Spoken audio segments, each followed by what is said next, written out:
በዓለም ላይ ካሉ ጦርነቶች ሁሉ ከባዱ ጦርነት የትኛው እንደሆነ ታውቃላችሁ? በሜዳ ላይ የሚደረገው አይደለም። እዚሁ አእምሯችን ውስጥ የሚደረገው የሐሳብ ጦርነት ነው። ቅናት እንደ እሳት ሲለበልብ፣ ክፉ ምኞት ሲጎትት፣ መጥፎ ሐሳብ ሲረብሽ፣ በቃ ተሸነፉ እግዚአብሔር ትቶኛል ያላችሁ ስንቶቻችሁ ናችሁ? ቆይ ዛሬ የምንመለከተው ከዚህ ሐሳብ እስር ቤት እንዴት መውጣት እንደምትችሉ ቁልፉን ይሰጣችኋል። ታላላቅ አባቶች ከሰይጣን ጋር ያደረጉት የሐሳብ ትግል እና እንዴት እንዳሸነፉት ስትሰሙ የራሳችሁን ሕይወት ታገኙበታላችሁ። በጭንቅላታችሁ ውስጥ ያለው ጦርነት እንዲያበቃ ይህንን ቪዲዮ እስከ መጨረሻው በጥሞና ተከታተሉ። ቅዱስ ጳውሎስ በውስጡ ሰውነቴ በእግዚአብሔር ሕግ ደስ ይለኛልና፣ ነገር ግን በብልቶቼ ከአእምሮዬ ሕግ ጋር የሚዋጋውንና በብልቶቼ ባለ ኃጢአት ሕግ የሚማርከኝን ሌላ ሕግ ያለው ሲል ነግሮናል። ሮሜ ምዕራፍ 7 ቁጥር 22 እስከ 23። አባቶች ይህንን ሲያብራሩ በእኛ ዘንድ ሁለት ፈቃዶች እንዳለ ያስረዳሉ። ታላቅ የሆነውና የከበረው ፈቃዳችን ክርስቶስ በእግዚአብሔር ቀኝ ተቀምጦ ባለበት በላይ ያለውን የሚሻ የውስጣዊ ሰውነታችን ፈቃድ ነው። ቆላስይስ ምዕራፍ 3 ቁጥር 1። የተዋረደውና ታናሽ የሆነው ፈቃዳችን ደግሞ እርካታን ብቻ የሚሻው ፈቃዳችን ወይም የኃጢአት ሕግ ሲሆን ዓለምንና የሥጋ አምሮቱን ብቻ የሚከተል ነው። ቅዱስ ጳውሎስ እንደተናገረው እነዚህ ሁለቱ ፈቃዳት በውጊያ ላይ ናቸው። ሮሜ ምዕራፍ 7 ቁጥር 23። በሚያሳዝን ሁኔታ ብዙውን ጊዜ ታላቅ የሆነውን ፈቃዳችን የሚያሸንፈው የተዋረደውና ታናሽ የሆነው ፈቃዳችን ነው። ስለዚህ የኃጢአት ሕግ ወይም የተዋረደው ፈቃድ ወይም የራስን እርካታ ብቻ የሚሻው ፈቃዳችን የሚመራው በቀንደኛው ጠላታችን በዲያብሎስ ነው። እንዲሁም በልዕልና ያለው ፈቃዳችን በጸጋው ይመራል ልንል ማለትም አያስፈልግም። የክርስቲያናዊ ፍጹምነት ዓላማ ሁኔታዎችን ማለዋወጥና ሥጋዊ ፈቃዳችን ለመንፈሳዊ ፈቃዳችን ማስማረክ ነው። ይህ ግን እጅግ ፈታኝ ነው። ቅዱስ ጳውሎስ ራሱ እንዲህ ሲል ሐዘኑን ገልጧል። እኔ ምንኛ ጎስቋላ ሰው ነኝ! ለዚህ ሞት ከተሰጠ ሰውነት ማን ያድነኛል? ሮሜ ምዕራፍ 7 ቁጥር 24። ዲያብሎስ እጅግ ተንኮለኛ ነው። ሥጋዊ ፈቃዳችንን ለመንፈሳዊ ፈቃድ ለማስገዛት ብችል እንኳን ስልቱን ይቀይራል።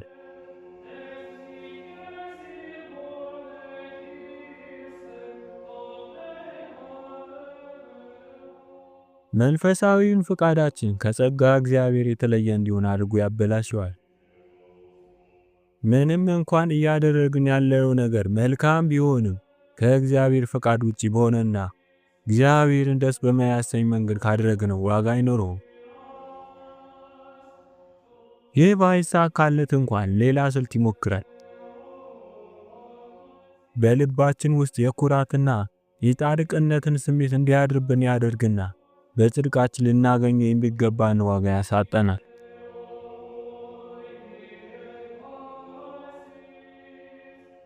በዚህ ውጊያው ምን ያህል የተወሳሰበ እንደሆነ የተረዳን ይመስለኛል። እናም እስከ መጨረሻይቱ እስትንፋስ ድረስ መዋጋት ይጠበቅብናል። ቅዱስ ጳውሎስ በዕብራውያን ምዕራፍ 12 ቁጥር 4 ላይ ያስጠነቅቀናል። ከኃጢአት ጋር የተጋደላችሁ ገና ደምን እስከ ማፍሰስ ድረስ አልተቃወማችሁም? በኤፌሶን መልእክቱ እንዲህ ሲል ያሳስበናል። መጋደላችን ከደምና ከሥጋ ጋር አይደለምና ከአለቆችና ከስልጣናት ጋር ከዚህም ከጨለማ ዓለም ገዢዎች ጋር በሰማያዊ ስፍራ ካለ ከክፋት መንፈሳዊ ሰራዊት ጋር ነው እንጂ። ስለዚህ በክፉ ቀን ለመቃወም ሁሉንም ፈጽማችሁ ለመቆም እንድትችሉ የእግዚአብሔርን ዕቃ ጦር ሁሉ አንሱ። ኤፌሶን ምዕራፍ 6 ቁጥር 12 እስከ 13።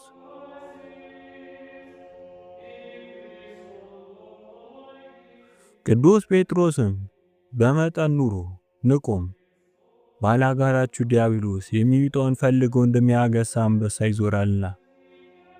አንደኛ ጴጥሮስ ምዕራፍ 5 ቁጥር 8። ይህ እንድንዋጋና እንድናሸንፍ የምንጠበቅበት ብዙ ትግል የሚጠይቅ ጦርነት ነው። እጅግ ፈታኝ ነው ትሉ ይሆናል። ጌታችን ኢየሱስ ክርስቶስም 100% ይስማማበታል።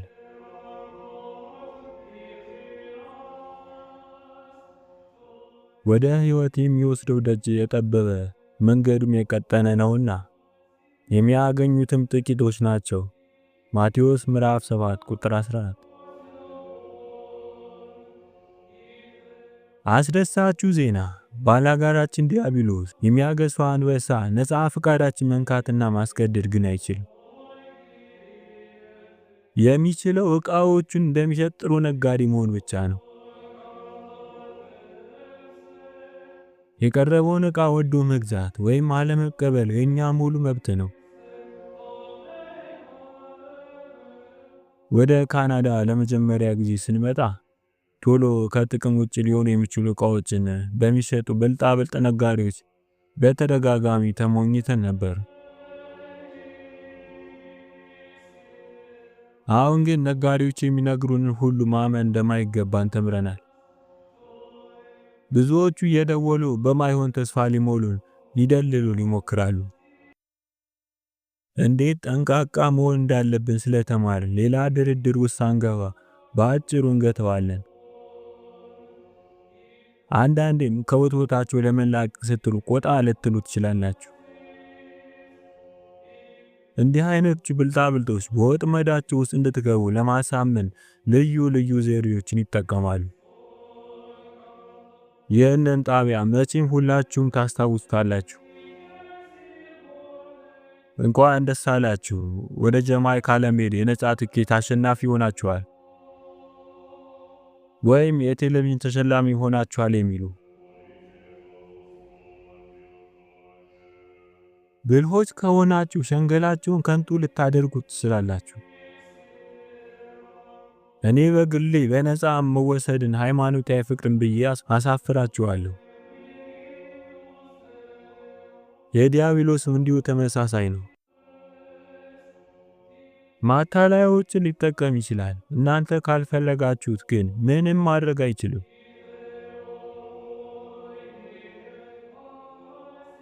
ቅዱስ ጴጥሮስ እንዳለው በመጠን የምትሆኑ ንቁዎች ከሆናችሁ ማታለያዎችን ቢቀያየር እንኳን ድሉ የእናንተ ይሆናል። ዲያብሎስ ወደኛ የሚልካቸው መደለያዎች እንዴት ልንቋቋም እንችላለን?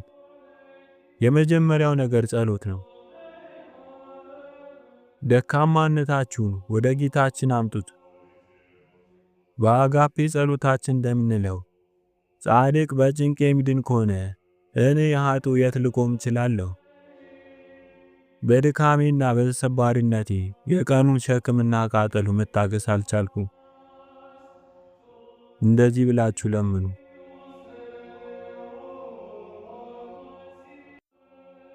ከቅዱስ ጳውሎስ ጋር ለዚህ ለሞት ከተሰጠ ሰውነት ማን ያድነኛል ብላችሁ አልቅሱ።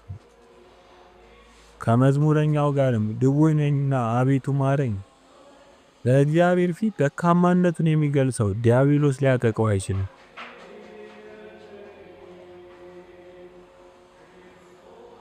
ሁለተኛው ነገር ኃጢአትን መጥላትና የኃጢአት ነጋዴ የሆነውን ዲያብሎስ እንዴት መጥላት እንደሚቻል ራስን ማስተማር ነው።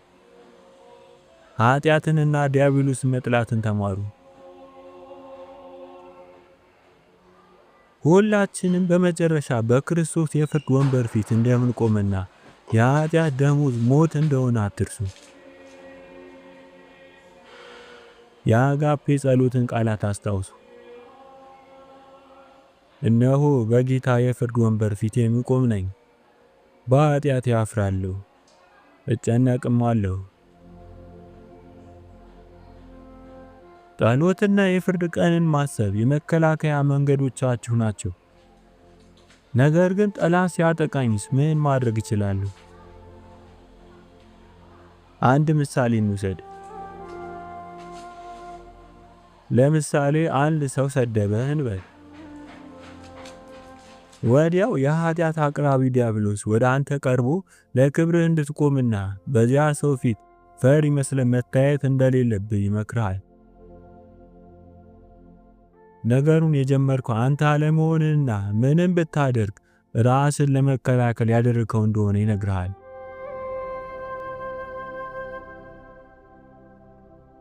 ይህ ሹክሹክታ ይደጋገማል። የአንተ ምላሽ ግን ይህ ሹክሹክታ የሰይጣን መሆኑን ማስታወስ ነው። ለራስህ እስቲ ቆይ፣ በዚህ ምክር ነጋዴው ዲያብሎስ የቁጣና የበቀልን ኃጢአቶች ሊሸጥልኝ እያግባባኝ ነው። እንደዚህ በል፣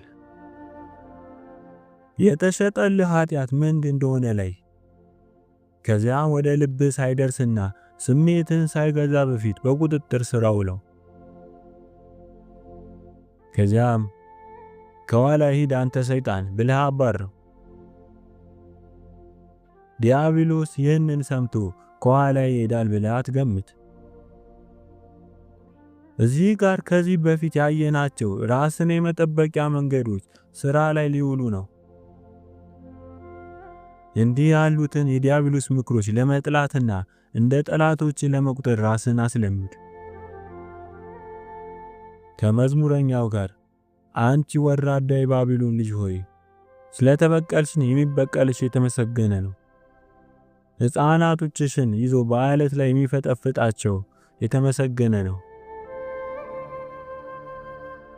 የባቢሎን ልጅ የተባሉት የሚጎዱን ክፉ ሐሳቦች እንደሆኑ አበው ይነግሩናል። የበረሃ አባቶች በተጨማሪ እነዚህን ሐሳቦች ለመቃወም የሚያዘወትሯቸውን ጸሎቶችን ያስተምሩናል።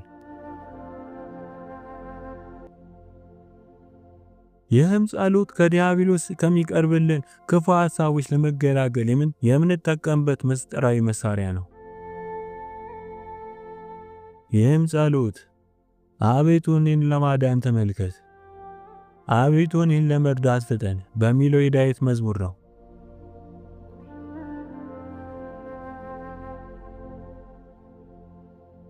ጉባኤያት በተሰኘ የጆን ካሲን መጽሐፍም አንድ ምዕራፍ ይህንን ምስጢራዊ የጸሎት መሳሪያ የያዘ ነው። ይህንን ጸሎት ሰላም እስከምታገኝ ድረስ በህሊና ደጋግመህ ጸልየው። አንዳንዱ ደግሞ ይህንን ጸሎት እያማተብክ የበለጠ ውጤታማ ትሆናለህ ብሏል።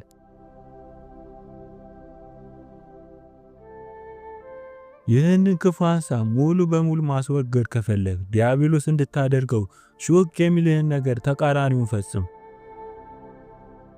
በክፉ ፈንታ መልካምን። ፍጹምነትን መፈለግ ማለት ከኃጢአት መገላገል ብቻ አይደለም። መዝሙሩም የሚለው ይህንን ነው። ከክፉ ሽሽ፣ መልካምንም አድርግ፣ ለሰላምም እሻ ተከተላትም። ጌታችን ይህንን የመሰለ ቃል ተናግሯል። ነገር ግን ጠላቶቻችሁን ውደዱ፣ መልካም አድርጉ፣ ምንም ተስፋ ሳታደርጉ አበድሩ፣ ዋጋችሁም ታላቅ ይሆናል፣ የልዑልም ልጆች ትሆናላችሁ። እርሱ ለማያመሰግኑ ለክፉዎችም ቸር ነውና። ሉቃስ ምዕራፍ 6 ቁጥር 35። ፈቃድን ለእግዚአብሔር ማስገዛትን ስለመለማመድ ከመናገር በፊት ባለፈው ምዕራፍ ያየነውን ህሊናን ማስገዛት መልመድ ይቀድማል። ሰዎች ሁሉ መልካም ሲናገሩላችሁ ወዮላችሁ፣ ሲነቅፏችሁና ሲያሳድዷችሁ በእኔም ምክንያት ክፉን ሁሉ በውሸት ሲናገሩባችሁ ብፁዓን ናችሁ። ጌታችን እንደነገረን በመጀመሪያ ህሊና በእግዚአብሔር ታምኖ ስድብን መታገስ መልመድ ይኖርበታል። ይህም ሁሉ ሆኖ ጦርነቱ የማያቋርጥ ሊሆን ይችላል። ክፉ ሐሳቦች እንደ ባህር ወጀብ በላይ ሊመጡብን ይችላሉ።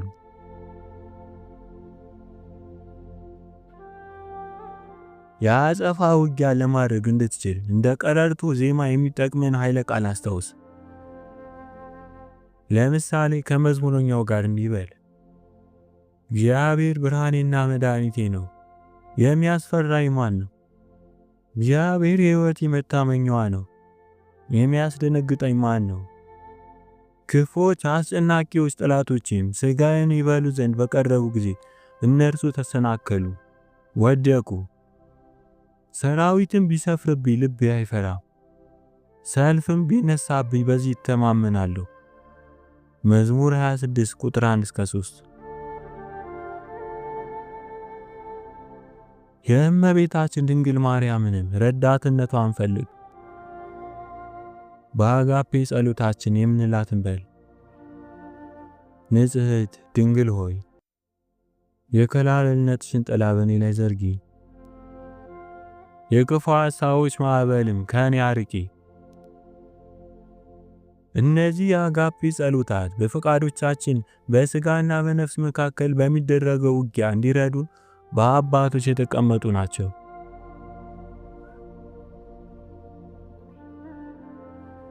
ክፉ ሐሳቦች ሲያጠቁ ሁል ጊዜ ከኛ ጋር ያሉት ከሚቃወሙን ይልቅ እንደሚበልጡ አስታውስ። አንድ ቀን ክፉ ንጉሥ በነቢዩ ኤልሳ ላይ ሙሉ ሰራዊት ሳዘመተበት የኤልሳ ባሪያ የከበቧቸውን ሰረገላዎች መሳሪያዎች ባየ ጊዜ እጅግ ፈራ። ነቢዩ ኤልሳ ግን አትፍራ፣ ከኛ ጋር ያሉት ከነሱ ጋር ካሉት ይበልጣሉ አለው። ኤልሳም የዚህን ሰው ዓይኖች ክፈት ብሎ ጸለየ። የሎሌውም ዓይኑ በተከፈተ ጊዜ ተራራው በእሳት ሰረገላዎች ፈረሶች ተከቦ አየ። አንደኛ ነገሥት ምዕራፍ 6 ቁጥር 16-17።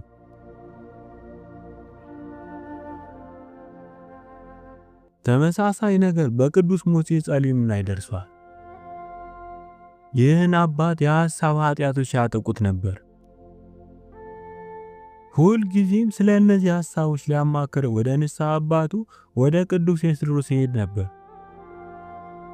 ለ14 ጊዜያት ከተመላለሰ በኋላ ቅዱስ ኤስድሮስ ከባቱ በላይ ይዞት ወጣና ወደ ምዕራብ ተመልከትና ያየውን ንገረኝ። አጋንንት ወደ መነኮሳት የእሳት ጦሮችን ሲወረውሩ አየሁ። ወደ ምስራቅ ተመልከት፣ ምን ይታያል? ሙሴ ጸሊምም መላእክት ጦሮችን እየመከቱ ለመነኮሳቱ ሲከላከሉ አየሁ።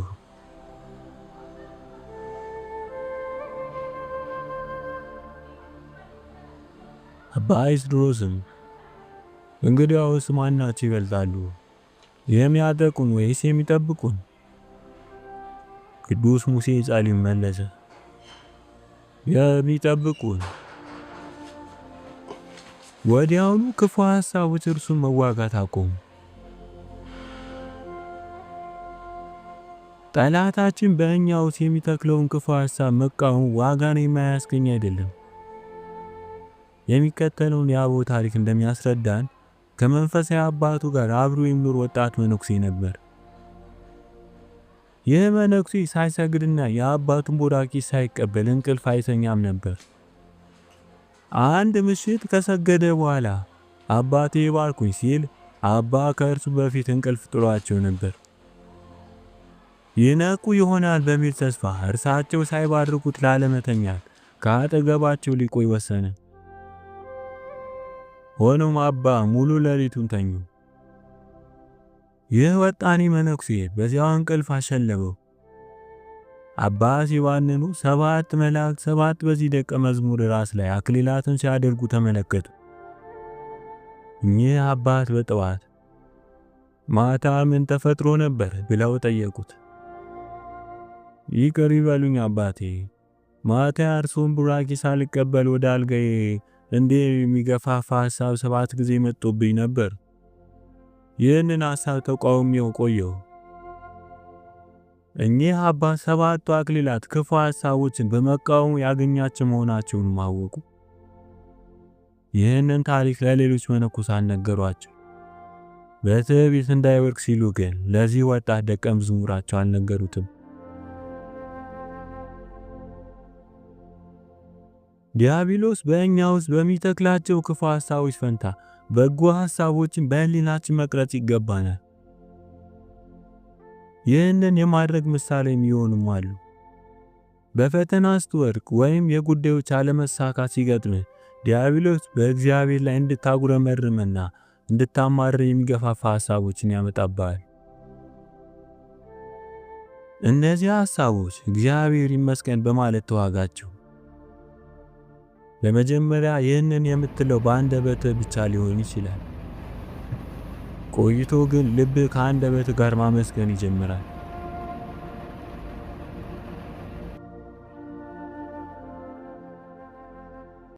የዲያብሎስ የሽኩቻ ምክር በበደለ ሰው ላይ እንድትቆጣ የሚገፋፋ ቢሆን ለዚያ ሰው ጥፋት ማስተባበያ በመፍጠር ክፉ ሐሳብን ተቃውሞ።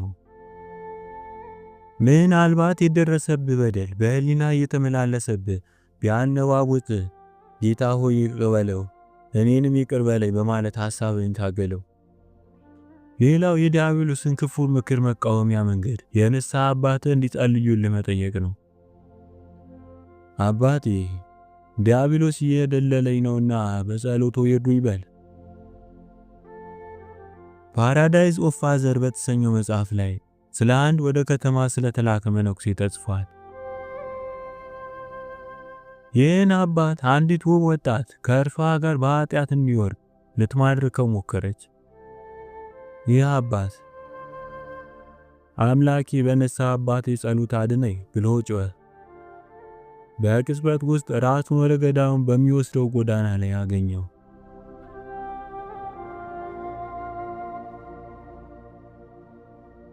ወስብሐት ለእግዚአብሔር ወለወላዲቱ ድንግል ወለመስቀሉ ክቡር። ይቆየን።